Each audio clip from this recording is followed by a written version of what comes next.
kuasa darah Yesus. Yang menarik, ada dua hal yang Tuhan tidak pernah kutuk. Hampir ketika manusia jatuh dalam dosa, tanah dikutuk. Bahkan segala yang ada di dunia ini pun dikutuk. Tapi ada dua hal yang Tuhan tidak pernah kutuk. Yang pertama adalah manusia. Sebab kalau Tuhan kutuk manusia, sama dengan yang dia mengutuk dirinya sendiri. Dan yang kedua, yang Tuhan tidak pernah kutuk yaitu darah. Karena darah sumber kehidupan. Dan yang luar biasa, Tuhan kita mencurahkan darahnya. Bukan sekadar darah manusia biasa, tapi darah Tuhan sendiri.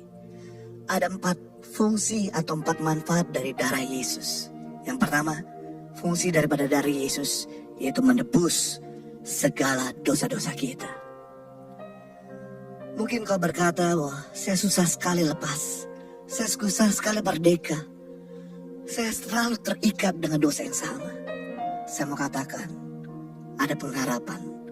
Darah Yesus sanggup untuk melepaskan dan membebaskan saudara.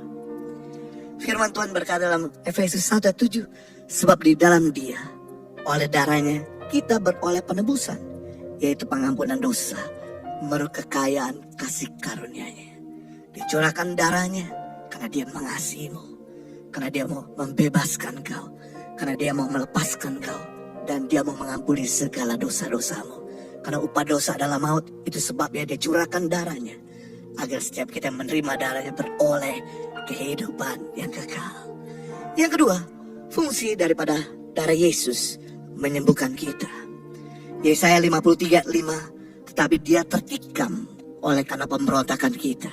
Dia diremukkan oleh karena kejahatan kita. Ganjaran yang mendatangkan keselamatan bagi kita ditimpakan kepadanya. Dan oleh bilur-bilurnya kita menjadi sembuh. Mungkin kau gak ada pengharapan akan penyakitmu. Kau punya darah tinggi yang gak pernah sembuh. Oleh karena obat pun gak sembuh. Kau punya gula darah di mana engkau selalu minum obat. Tapi hari ini kita punya pengharapan, yaitu darah Kristus yang sanggup untuk menyembuhkan kita, yang sanggup untuk memperpanjang usia kita. Apapun penyakitmu, mari kita minta darah Yesus untuk bisa menyembuhkan segala sakit penyakit kita. Tidak ada mustahil, karena bagi Dia yang sanggup melakukan jauh lebih besar daripada obat bisa lakukan. Bagi Dia yang sanggup melakukan jauh lebih besar daripada medis bisa lakukan. Kenapa? Karena Dialah dokter segala dokter, tabib segala tabib. Yang ketiga, fungsi daripada darah Yesus berkuasa mengalahkan si iblis. Wahyu pasal 12 ayat 11. Dan mereka mengalahkan dia, yaitu siapa? Para pendagang kuil kita. Iblis yang selalu menghakimi kita, yang menekan kita, menghantui kita, menakut-nakuti kita, oleh darah anak domba dan oleh perkataan kesaksian mereka, iblis telah dikalahkan.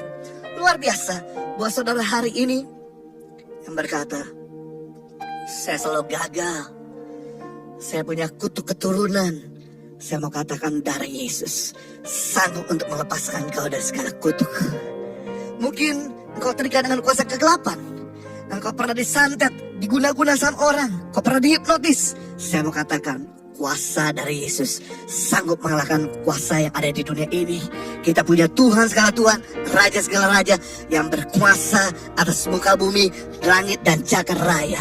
Ketika kita meminta darah Yesus, maka Dia akan melindungi kita dari kuasa kegelapan. Dan yang terakhir, fungsi daripada darah Yesus yaitu menyatukan dan mempererat hubungan kita yang jauh menjadi dekat.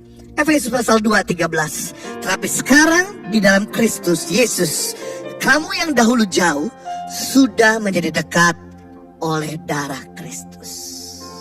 Wow, darah Kristus mendekatkan kita yang jauh. Darah Kristus memulihkan keadaan kita. Itu sebabnya saya senang. Kata saudara berasal dari akar kata satu darah. Ketika kita menerima darah Kristus, maka hubungan kita yang retak dipulihkan. Hubungan kita yang dingin, Tuhan bisa berikan kehangatan yang baru. Mungkin rumah tanggamu yang sudah diambang perceraian, Tuhan sanggup untuk memulihkan lewat darah Kristus.